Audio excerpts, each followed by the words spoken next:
Hi friends, Mukhtar Joshi. या व्हिडिओमध्ये आपण मुंबई उच्च न्यायालयामधील शिपाई व लिपिक पदासाठी IMP असे 50 प्रश्न पाहणार आहोत. आणि हे जे 50 प्रश्न आहेत ना, हे सगळेच्या सगळे प्रश्न उच्च न्यायालयावर विचारले जाणारे प्रश्न आहेत. म्हणजे उच्च न्यायालयावर सतत विचारले जाणारे IMP असे हे 50 प्रश्न आहेत. काल मी सर्वोच्च न्यायालयावर विचारले जाणाऱ्या 50 प्रश्नांचा व्हिडिओ अपलोड केलेला आहे. तो सुद्धा व्हिडिओ तुम्ही पाहून घ्या. आणि या व्हिडिओमध्ये आपण उच्च न्यायालयावर आधारित 50 प्रश्न पाहणार आहोत. आणि याच्या अगोदर सुद्धा भरपूर व्हिडिओ मी अपलोड केलेले आहेत. ॲक्च्युअलमध्ये झालेल्या पेपरचे व्हिडिओ सुद्धा अपलोड केलेले आहेत. हे सगळे व्हिडिओ तुम्हाला कुठे पाहता येतील? तर आपलं जे विठ्ठल जोशी यूट्यूब चॅनल आहे ना, ते ओपन केल्यानंतर प्लेलिस्टमध्ये जा. न्यायालय भरतीच्या प्लेलिस्टमध्ये तुम्हाला अगोदरचे झालेले सगळे व्हिडिओ पाहता येतील. आणि जर तुम्हाला अ, शिपाई पदासाठी काय म्हणत आहे मी, जर तुम्हाला हायकोर्ट पिऊन टेस्ट सिरीज घ्यायची असेल तर प्ले स्टोअरवरून विठ्ठल जोशी ॲप डाउनलोड करा आणि हायकोर्ट पिऊन टेस्ट सिरीज विकत घ्या. सुरुवातीला 30च टेस्ट होत्या, पण आता याच्यामध्ये एकूण 150 टेस्ट, 150 टेस्ट मी दिलेले आहेत. त्याच्यामध्ये 72 टेस्ट ह्या फुल टेस्ट आहेत 30-30 प्रश्नांच्या. आणि बाकीच्या टेस्ट ह्या टॉपिक वाईज आहेत, विषयानुसार आणि टॉपिकनुसार आहे. टोटल 150 टेस्ट याच्यामध्ये दिलेले आहेत. सराव खूप छान होईल आणि याच्यातले बरेचसे प्रश्न जशास तसे तुम्हाला ॲक्च्युअल परीक्षेमध्ये सुद्धा विचारले जाणार आहेत, याची मला खात्री आहे. चला तर मग आता पहिला प्रश्न आपण पाहूयात. तर पहिला प्रश्न आहे पहा, भारतीय राज्यघटनेच्या कोणत्या कलमानुसार प्रत्येक राज्यासाठी एक उच्च न्यायालय असेल अशी तरतूद आहे? तर आपल्या भारताच्या राज्यघटनेमधील कलम 214 नुसार प्रत्येक राज्यासाठी एक उच्च न्यायालय असेल अशी तरतूद आपल्या राज्यघटनेमध्ये केलेली आहे. आणि त्याच्याशी संबंधित कलम कोणता आहे? तर कलम 214. आता लक्षात ठेवायला सोपं आहे पहा, की सर्वोच्च न्यायालयाची तरतूद ही कलम 124 मध्ये केलेली आहे आणि उच्च न्यायालयाची तरतूद ही कलम 214 मध्ये केलेली आहे. लक्षात आलंय दोन्ही मधला फरक? दोन किंवा अधिक राज्यांसाठी एकच सामायिक उच्च न्यायालय स्थापन करण्याचा अधिकार कोणाला आहे? तर दोन किंवा अधिक राज्यांसाठी एकच उच्च न्यायालय स्थापन करण्याचा अधिकार हा भारताच्या संसदेला आहे. भारताची संसद ही 2 राज्ये किंवा त्यापेक्षा जास्त राज्यांसाठी एकच उच्च न्यायालय स्थापन करू शकते. जसं आपलं मुंबई उच्च न्यायालय हे 2 राज्ये आणि एका केंद्रशासित प्रदेशासाठी आहे, म्हणजे महाराष्ट्र आणि गोवा ही 2 राज्ये आणि दादरा नगर हवेली दीव दमण हे केंद्रशासित प्रदेश.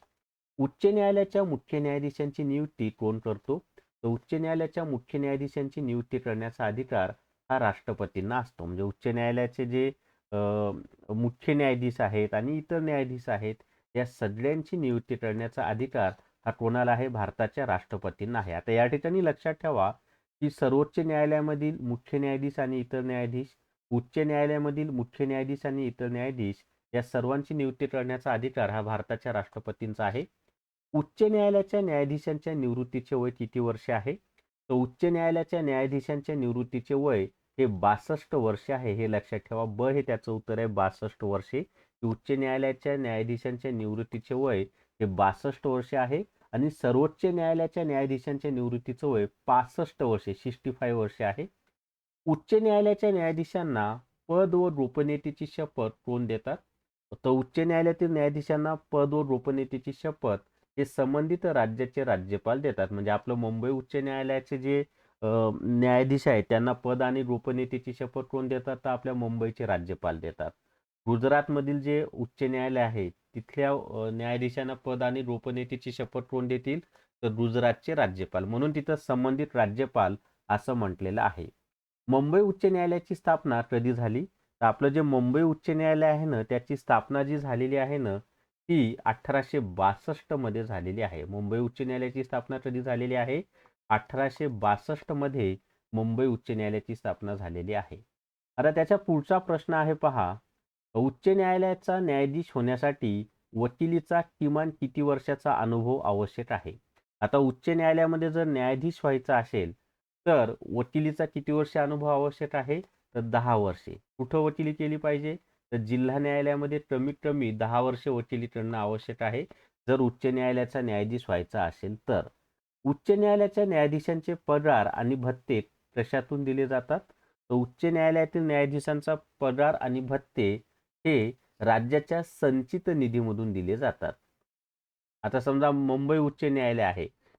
मुंबई उच्च न्यायालयातील न्यायाधीशांचे पगार आणि भत्ते हे महाराष्ट्राच्या संचित निधीतून दिले जातात. उच्च न्यायालयाच्या न्यायाधीशांना निवृत्तीनंतर पेन्शन म्हणजेच निवृत्ती वेतन कशातून दिलं जातं? तर उच्च न्यायालयातील न्यायाधीशांना निवृत्तीनंतर पेन्शन म्हणजेच निवृत्ती वेतन हे भारताच्या संचित निधीतून दिलं जातं. म्हणजे निवृत्ती वेतन कुठून मिळतं? भारताच्या संचित निधीतून. पण जोपर्यंत पदावर आहे तोपर्यंत पगार मात्र कुठून मिळतो? तर संबंधित राज्याच्या संचित निधीमधून त्यांना पगार मिळत असतो. आता 10वा प्रश्न तुम्हाला स्क्रीनवर दिसेल पहा. प्रश्न आहे, मूलभूत हक्कांच्या संरक्षणासाठी उच्च न्यायालय कोणत्या कलमान्वये आदेश काढू शकते? तर मूलभूत हक्कांच्या संरक्षणासाठी उच्च न्यायालयानं कलम 226 नुसार आदेश काढू शकते. कोणत्या कलमानुसार? कलम 226 नुसार आदेश काढू शकते व हे त्याचं उत्तर आहे 226. आणि जर तुम्हाला लिपिक पदासाठी टेस्ट सिरीज घ्यायची असेल तर प्ले स्टोअरवरून विठ्ठल जोशी ॲप डाउनलोड करा आणि हायकोर्ट क्लर्क टेस्ट सिरीज विकत घ्या. सरावासाठी खूप महत्त्वाचं आहे पहा, कारण तुम्हाला 60 मिनिटांमध्ये 90 प्रश्न सोडवायचे आहेत. याच्यामध्ये मी तुम्हाला 90 प्रश्नांच्या 10 फुल टेस्ट दिलेल्या आहेत आणि टॉपिक वाईज टेस्ट 200 पेक्षा जास्त दिलेले आहेत. तर खूप छान असा सराव तुमचा होणार आहे याच्यातनं. आणि परीक्षेत ज्या पद्धतीचे प्रश्न विचारले जातात तसे सगळे प्रश्न यामध्ये मी दिलेले आहेत. निश्चितच तुम्हाला फायदा होईल आणि फी फक्त 200 प्लस GST आहे. चला त्याच्या पुढचा 18 नंबरचा प्रश्न आपण पाहूयात आता. आणि पुढचा प्रश्न आहे पहा, सध्या भारतात एकूण किती उच्च न्यायालय आहेत? खूप महत्त्वाचा प्रश्न आहे. बऱ्याच परीक्षांना हा प्रश्न विचारला जातो. तर सध्या भारतामध्ये एकूण 25 उच्च न्यायालय आहेत. भारतामध्ये सध्या म्हणजे एप्रिल 2026 पर्यंत उच्च न्यायालय एकूण किती आहेत? तर 25 आहेत. मुंबई उच्च न्यायालयाचे खंडपीठ खालीलपैकी कोठे नाही? आता मुंबई उच्च न्यायालयाचं खंडपीठ नागपूरला आहे, छत्रपती संभाजीनगरला आहे, पणजीला आहे, पण पुण्याला नाही. कोल्हापूर या ठिकाणी मुंबई उच्च न्यायालयाचं सर्किट बेंच स्थापन झालेलं आहे. कोल्हापूरला कोणतं बेंच स्थापन झालेलं आहे? सर्किट बेंच स्थापन झालेलं आहे. ते पण लक्षात असू द्या. लक्षद्वीप हा केंद्रशासित प्रदेश कोणत्या उच्च न्यायालयाच्या अधिकार क्षेत्रात येतो? आता लक्षद्वीप हा जो म्हणजे काय म्हणायचं त्याला लक्षद्वीप हा जो केंद्रशासित प्रदेश आहे ना, हा केरळ उच्च न्यायालयाच्या अधिपत्याखाली येतो. ब हे त्याचं उत्तर आहे केरळ. आता लक्षद्वीपची बेटं कुठं आहेत? तर अरबी समुद्रामध्ये आहेत. लक्षद्वीपची राजधानी कोणती आहे? तर कवरत्ती ही लक्षद्वीपची राजधानी आहे. उच्च न्यायालयाच्या न्यायाधीशांची संख्या ठरवण्याचा अधिकार कोणाला आहे? तर उच्च न्यायालयातील न्यायाधीशांची संख्या ठरवण्याचा अधिकार हा राष्ट्रपतींना आहे, पण राष्ट्रपती स्वतःहून तो निर्णय घेऊ शकत नाहीत. आधी संसद ती संख्या ठरवते आणि राष्ट्रपतींना शिफारस ठरवते, मग राष्ट्रपती तेवढी संख्या ती ठरवतात. आणि सर्वोच्च न्यायालयातील न्यायाधीशांची संख्या ठरवण्याचा अधिकार हा भारताच्या संसदेला आहे. उच्च न्यायालयाचा न्यायाधीश आपला राजीनामा कोणाकडे सोपवतात? तर उच्च न्यायालयाचे न्यायाधीश आपल्या पदाचा राजीनामा हे राष्ट्रपतींकडे सोपवतात. उच्च न्यायालयातील न्यायाधीशांची नेमणूक करण्याचा अधिकार राष्ट्रपतींना आहे. राजीनामा हे राष्ट्रपतींकडे जातो. पण उच्च न्यायालयातील न्यायाधीशांना पद आणि गोपनीयतेची शपथ मात्र कोण देतात? तर राज्यपाल देतात. दोन्हीमधला फरक समजून घ्या. अंदमान आणि निकोबार बेटे, काय म्हणत आहे मी? अंदमान आणि निकोबार बेटे कोणत्या उच्च न्यायालयाच्या अधिकार क्षेत्रात येतात? तर अंदमान आणि निकोबार ही जी बेटे आहेत ना, ही कोलकाता उच्च न्यायालयाच्या अधिकार क्षेत्रामध्ये येतात. आता अंदमान आणि निकोबार कुठं आहे? तर अरबी समुद्रामध्ये आहे. अंदमान आणि निकोबार कुठं आहे? अरबी समुद्रामध्ये आहे आणि त्याची राजधानी पोर्ट ब्लेअर ही आहे. उच्च न्यायालयाच्या न्यायाधीशांना पदावरून दूर करण्याची प्रक्रिया कोणासाठी असते? तर उच्च न्यायालयाच्या न्यायाधीशांना पदावरून दूर करण्याची जी प्रक्रिया आहे ना, सर्वोच्च न्यायालयाचे जे न्यायाधीश आहेत त्यांना पदावरून दूर करण्याची जी प्रक्रिया आहे, तशीच प्रक्रिया उच्च न्यायालयातील न्यायाधीशांना पदावरून दूर करण्याची आहे. म्हणजे त्यांच्यावर महाभियोग चालवला जातो. इम्पीचमेंट असं त्याला म्हटलं जातं. महाभियोग चालवायच्या आधी 14 दिवस अगोदर त्यांना सूचना द्यावी लागते. अभिलेख न्यायालय म्हणजे कोर्ट ऑफ रेकॉर्ड म्हणून उच्च न्यायालयाला कोणत्या कलमानुसार अधिकार आहे? तर कोर्ट ऑफ रेकॉर्ड किंवा अभिलेख न्यायालय म्हणून उच्च न्यायालयाला कलम 215 नुसार अधिकार आहे. कलम 215 नुसार उच्च न्यायालय हे अभिलेख न्यायालय आहे. आता त्याच्या पुढे पहा 19 नंबरचा. आणि व्हिडिओला सर्वांनी लाईक करा बरं का. कमीत कमी 500 लाईक मला पाहिजे. कमीत कमी 500 लाईक आले पाहिजे. भारतातील सर्वात जुने उच्च न्यायालय कोणते आहे? तर भारतातील सर्वात जुनं जे उच्च न्यायालय आहे ना, ते कोलकाता उच्च न्यायालय आहे. भारतातील सर्वात जुनं उच्च न्यायालय कोणतं आहे? तर कोलकाता उच्च न्यायालय हे सर्वात जुनं आहे. म्हणजे नियामक कायद्यानुसार कलकत्त्याला उच्च न्यायालय स्थापन झालं होतं पहा. कोणत्या उच्च न्यायालयाचे अधिकार क्षेत्र सर्वात मोठे आहे? तर आता राज्यांच्या संख्येनुसार याच्यामध्ये ना गुवाहाटी जे उच्च न्यायालय आहे ना त्याचं अधिकार क्षेत्र सर्वात जास्त आहे. कारण गुवाहाटीमध्ये अरुणाचल प्रदेश म्हणजे स्वतः आसाम, अरुणाचल प्रदेश, मेघालय, मणिपूर, नागालँड यांची जी उच्च न्यायालय आहेत ती कुठं आहेत? तर ते गुवाहाटीला आहेत. म्हणजे नॉर्थ ईस्ट मधले जे आहेत ना आपले 7 सिस्टर त्यांची उच्च न्यायालय ती सगळी गुवाहाटीला आहेत. आणि गुवाहाटी कोणत्या राज्यामध्ये आहे? तर आसाम या राज्यामध्ये आहे. आणि जर तुम्हाला लिपिक आणि शिपाई दोन्ही पदांचा अभ्यासक्रम असलेला संपूर्ण सिलेबस ज्यामध्ये दिलेला आहे त्यानुसार ई बुक पाहिजे असेल तर न्यायालय भरती ई बुक आहे. याच्यामध्ये संपूर्ण सिलेबस दिलेला आहे. पहा सरावासाठी पेपर पण भरपूर दिलेले आहेत. लिपिक आणि शिपाईचे झालेले पेपर सुद्धा दिलेले आहेत. आणि आधीच्या जे मी तुम्हाला टेस्ट सांगितलं ना लिपिक पिऊनच्या, तर लिपिक टेस्ट सिरीजमध्ये लिपिकचे झालेले पेपर दिलेले आहेत. पिऊन टेस्ट सिरीजमध्ये पिऊनचे झालेले पेपर दिलेले आहेत. पण न्यायालय भरती ई बुकमध्ये लिपिक आणि शिपाई दोन्हीचे झालेले पेपर दिलेले आहेत. जो काही लिपिक आणि शिपाईचा अभ्यासक्रम आहे तो संपूर्ण याच्यामध्ये दिलेला आहे. आणि सरावासाठी भरपूर पेपर सुद्धा दिलेले आहेत. तर लिपिक आणि शिपाई दोन्हीसाठी हे न्यायालय भरती ई बुक महत्वाचं आहे. आणि फी फक्त 200 प्लस GST आहे. चला त्याच्या पुढचा प्रश्न पाहूयात आता. 21 नंबरचा प्रश्न आता तुम्हाला स्क्रीनवर दिसेल. उच्च न्यायालयाच्या मुख्य न्यायाधीशाची नियुक्ती करताना राष्ट्रपती कोणाचा सल्ला घेतात? आता उच्च न्यायालयातील न्यायाधीशाची नियुक्ती करताना राष्ट्रपती कोणाचा सल्ला घेतात? तर भारताचे सरन्यायाधीश म्हणजे सर्वोच्च न्यायालय आहे की नाही आपलं, त्या सर्वोच्च न्यायालयाचे सरन्यायाधीश आणि संबंधित राज्याचे राज्यपाल. तर वरील दोन्ही हे त्याचं उत्तर आहे. वरील दोघांचाही सल्ला घेतला जातो म्हणून क हे त्याचं उत्तर आहे. आता 22 नंबरचा प्रश्न आहे पहा. जिल्हा न्यायाधीशांची नियुक्ती कोण करतो? तर जिल्हा न्यायाधीशांची नियुक्ती करण्याचा अधिकार हा राज्यपालांचा असतो. कोणाचा असतो? राज्यपालांचा असतो. तर क हे त्याचं उत्तर आहे राज्यपाल. आणि उच्च न्यायालयाच्या सल्ल्यानं राज्यपाल जिल्हा न्यायाधीशांची नियुक्ती करत असतात. कनिष्ठ न्यायालयांवर देखरेख ठेवण्याचा अधिकार उच्च न्यायालयाला कोणत्या कलमाने मिळतो? तर कनिष्ठ न्यायालयांवर देखरेख ठेवण्याचा अधिकार उच्च न्यायालयानं कलम 227 नुसार मिळतो. कलम 227 नुसार उच्च न्यायालय कनिष्ठ न्यायालयांवर देखरेख ठेवू शकतात. आता केंद्रशासित प्रदेशांसाठी स्वतंत्र उच्च न्यायालय स्थापन करण्याचा अधिकार कोणाला आहे? तर केंद्रशासित प्रदेशासाठी स्वतंत्र उच्च न्यायालय स्थापन करण्याचा अधिकार हा भारताच्या संसदेला आहे. संसद हे त्याचं उत्तर आहे. संसद कायदा करून केंद्रशासित प्रदेशासाठी स्वतंत्र उच्च न्यायालय स्थापन करू शकते. आपलं जे दिल्ली केंद्रशासित प्रदेश आहे ना तो एकमेव केंद्रशासित प्रदेश आहे की ज्याला स्वतःचं उच्च न्यायालय आहे. दिल्ली उच्च न्यायालय म्हणतो आपण त्याला. स्वतःचे स्वतंत्र उच्च न्यायालय असलेला पहिला केंद्रशासित प्रदेश कोणता आहे? तर मी तुम्हाला याचं उत्तर ऑलरेडी सांगितलेलं आहे. त्याचं उत्तर आहे दिल्ली. 1966 मध्ये दिल्ली उच्च न्यायालयाची स्थापना झालेली आहे. आता त्याच्या पुढे पहा. उच्च न्यायालयाच्या न्यायाधीशाचे वेतन आणि भत्ते कोठे निश्चित केले जातात? तर उच्च न्यायालयाच्या न्यायाधीशांचे वेतन आणि भत्ते हे कोणाद्वारे निश्चित केले जातात? तर संसदेद्वारे निश्चित केले जातात. हे त्याचं उत्तर आहे. भारताची संसद हे त्याचं उत्तर आहे. आता उच्च न्यायालयाच्या न्यायाधीशांच्या बदलीचा अधिकार कोणाला आहे? की एका उच्च न्यायालयामधून दुसऱ्या उच्च न्यायालयामध्ये बदली होत असते बरं का. तर उच्च न्यायालयातील न्यायाधीशांच्या बदलीचा अधिकार हा राष्ट्रपतींना आहे. पण राष्ट्रपतीनं सर्वोच्च न्यायालयाचे जे सरन्यायाधीश आहेत त्यांच्या सल्ल्याने हा निर्णय घेत असतात. स्वतःहून ते काही निर्णय घेत नाहीत. गोवा राज्य कोणत्या उच्च न्यायालयाच्या अधिकार क्षेत्रात येते?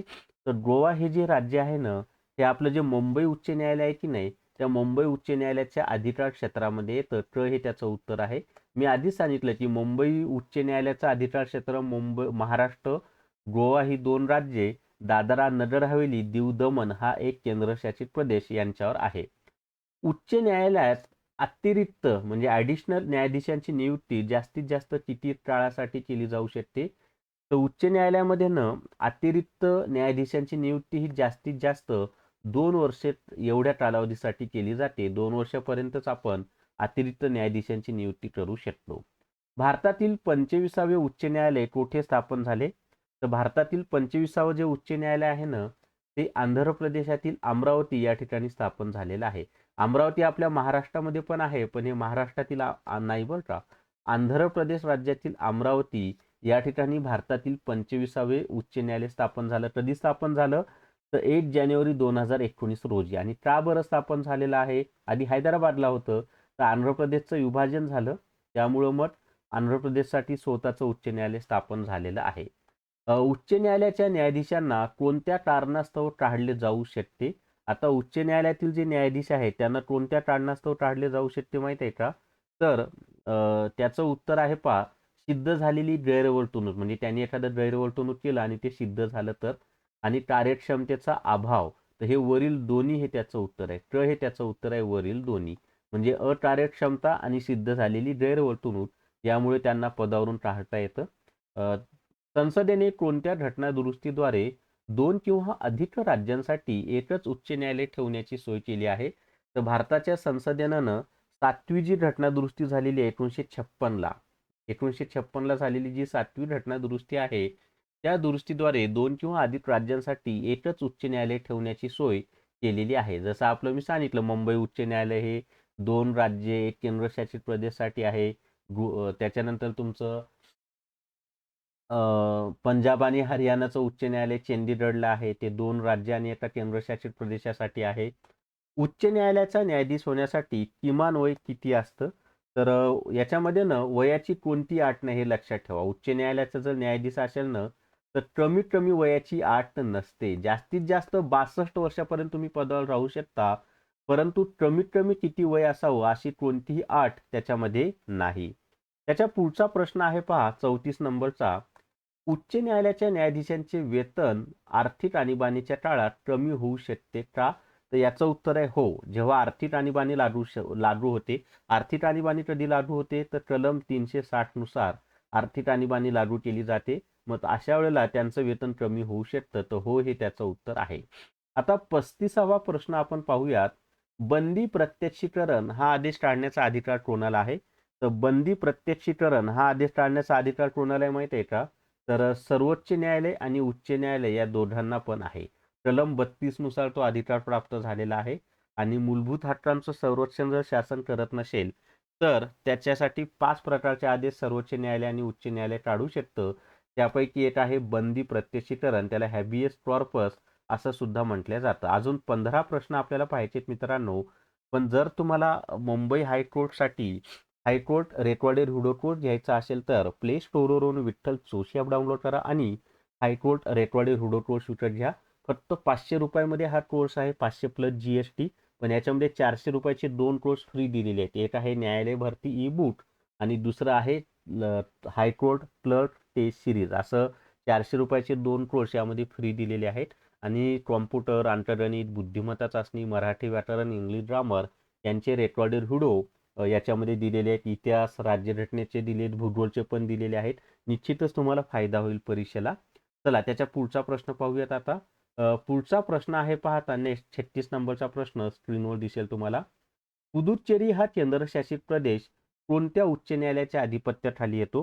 तर पुदुच्चेरी हा जो केंद्रशासित प्रदेश आहे ना, हा मद्रास उच्च न्यायालयाच्या अधिपत्याखाली येतो. कोणत्या याच्या? मद्रास हे जे उच्च न्यायालय आहे त्याच्या अधिपत्याखाली येतो. आता त्याच्यात पुदुच्चेरी केंद्रशासित प्रदेश आहे बरं का. 37 नंबरचा प्रश्न आहे पहा. उच्च न्यायालयाच्या कार्यक्षेत्रात वाढ किंवा कपात करण्याचा अधिकार कोणाला आहे? तर उच्च न्यायालयाच्या कार्यक्षेत्रात वाढ किंवा कपात करण्याचा अधिकार हा भारताच्या संसदेला आहे. भारताची संसद कायदा करून उच्च न्यायालयाचे अधिकार क्षेत्र वाढवू शकतं किंवा त्यामध्ये कपात सुद्धा करू शकतं. उच्च न्यायालयाच्या प्रशासकीय खर्चाचा भार कोणावर असतो? तो उच्च न्यायालयाचा जो प्रशासकीय खर्च आहे ना त्याचा भार हा राज्याच्या संचित निधीवर असतो. राज्याच्या संचित निधीतून उच्च न्यायालयाचा प्रशासकीय खर्च केला जातो. दादरा व नगर हवेली आणि दमण व दीव कोणत्या उच्च न्यायालयाच्या अखत्यारीत आहेत? तर दादरा व नगर हवेली, दमण व दीव हे एकच केंद्रशासित प्रदेश आहे बरं का. तो मुंबई उच्च न्यायालयाच्या अखत्यारीत येतो. हे त्याचं उत्तर आहे, मुंबई उच्च न्यायालय. अगोदर दोन्ही वेगवेगळे होते पण आता एकच केंद्रशासित प्रदेश झालेला आहे तो. उच्च न्यायालयात कार्यकारी मुख्य न्यायाधीश कोणाद्वारे नियुक्त केले जातात? तर उच्च न्यायालयामध्ये कार्यकारी मुख्य न्यायाधीश ज्याला आपण ऍक्टिंग चीफ जस्टिस म्हणतो ते राष्ट्रपतींद्वारे नियुक्त केले जातात. हे त्याचं उत्तर आहे भारताचे राष्ट्रपती हे त्याचं उत्तर आहे. आता त्याच्या पुढे 41 नंबरचा प्रश्न आहे. व्हिडिओला सर्वांनी लाईक करा बरं का, कमीत कमी 500 लाईक आले पाहिजे. न्यायाधीशांच्या बदलीबाबत कोलिजियममध्ये कोणाचा समावेश असतो? तर न्यायाधीशांच्या बदलीबाबत जे कोलिजियम असतं ना, त्याच्यामध्ये सरन्यायाधीश आणि 4 ज्येष्ठ न्यायाधीशांचा समावेश असतो. हे त्याचं उत्तर आहे. सरन्यायाधीश आणि 4 ज्येष्ठ न्यायाधीश हे त्याचं उत्तर आहे.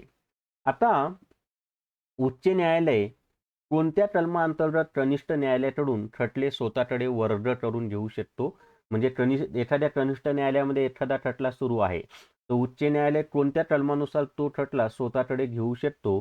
तर त्याचं उत्तर आहे पहा, कलम 228 हे त्याचं उत्तर आहे. हे त्याचं उत्तर आहे. कलम 228 नुसार उच्च न्यायालय कनिष्ठ न्यायालयामधील एखादा खटला स्वतःकडे वर्ग करून घेऊ शकतो. खालीलपैकी कोणत्या राज्याला स्वतःचे उच्च न्यायालय नाही? सामान्य म्हणजे कॉमन आहे, परंतु स्वतःचं सेपरेट असं उच्च न्यायालय नाही. तर त्याचं उत्तर आहे हरियाणा. कारण हरियाणाचं जे उच्च न्यायालय आहे ना, ते चंदीगडला आहे पहा. हरियाणा, पंजाब हे 2 राज्ये आणि चंदीगड स्वतः केंद्रशासित प्रदेश. तर 2 राज्य आणि 1 केंद्रशासित प्रदेश यांच्यासाठी चंदीगडचं उच्च न्यायालय आहे. चंदीगड हा केंद्रशासित प्रदेश कोणत्या उच्च न्यायालयाच्या अखत्यारीत येतो? मी तुम्हाला आत्ताच सांगितलं पहा, की चंदीगड हा जो केंद्रशासित प्रदेश आहे, कोणत्या उच्च न्यायालयाच्या अखत्यारीत येतो? तर त्याचं उत्तर आहे पंजाब आणि हरियाणा उच्च न्यायालय. हे त्याचं उत्तर आहे. पंजाब आणि हरियाणा उच्च न्यायालय हे त्याचं उत्तर आहे. तर पण ते उच्च न्यायालय चंदीगडलाच आहे बरं का. उच्च न्यायालयातील न्यायाधीशांची संख्या ठरवताना राष्ट्रपती कोणाशी सल्लामसलत करतात? तर उच्च न्यायालयातील न्यायाधीशांची संख्या ठरवताना ना, राष्ट्रपती कोणत्याही घटनात्मक तरतुदीची गरज नाही, तो स्वतः ठरवतात. लक्षात आले? परंतु नियम असा आहे की राष्ट्रपती हे आपले नामधारी प्रमुख आहेत. मंत्रिमंडळ किंवा संसद जे निर्णय घेईल त्याची आणि ते जे सल्ला देतील त्यानुसारच राष्ट्रपती ते करत असतात. पण दिलेल्या पर्यायानुसार कोणत्याही घटनात्मक तरतुदीची गरज नाही, ते स्वतः ठरवतात, असं त्याचं उत्तर येईल दिलेल्या पर्यायानुसार. पण नियम असा आहे की संसद किंवा आपलं जे पंतप्रधान आहे ते त्यांना सल्ला देत असतात, त्या मंत्रिमंडळ आणि पंतप्रधान, आणि त्यानुसारच राष्ट्रपती काम करत असतात. त्याच्या पुढचा प्रश्न आहे आता, उच्च न्यायालयाच्या न्यायाधीशाचे निवृत्तीनंतर कोणत्या न्यायालयात वकिली करण्यास मनाई आहे? तर उच्च न्यायालयाचे जे न्यायाधीश आहेत ना, निवृत्तीनंतर कोणत्या न्यायालयामध्ये वकिली करण्यास मनाई माहिती आहे का? तर ज्या उच्च न्यायालयात तो कायमस्वरूपी न्यायाधीश होता तो, म्हणजे ज्या उच्च न्यायालयामध्ये ते न्यायाधीश होते ना, त्या ठिकाणी त्यांना वकिली करता येत नाही. सर्वोच्च न्यायालयामध्ये करू शकतात ते, इतर कोणत्याही उच्च न्यायालयात करू शकतात, पण ज्या उच्च न्यायालयात ते कायमस्वरूपी न्यायाधीश होते तेथे वकिली करू शकत नाहीत. लडाख हा केंद्रशासित प्रदेश कोणत्या उच्च न्यायालयाच्या अखत्यारीत येतो? तर लडाख हा जो केंद्रशासित प्रदेश आहे ना, हा जम्मू काश्मीर आणि लडाख उच्च न्यायालय याच्या अखत्यारीत येतो. हे त्याचं उत्तर आहे. जम्मू काश्मीर आणि लडाख उच्च न्यायालय हे त्याचं उत्तर आहे. भारतात उच्च न्यायालयाची स्थापना सर्वप्रथम कुठे झाली?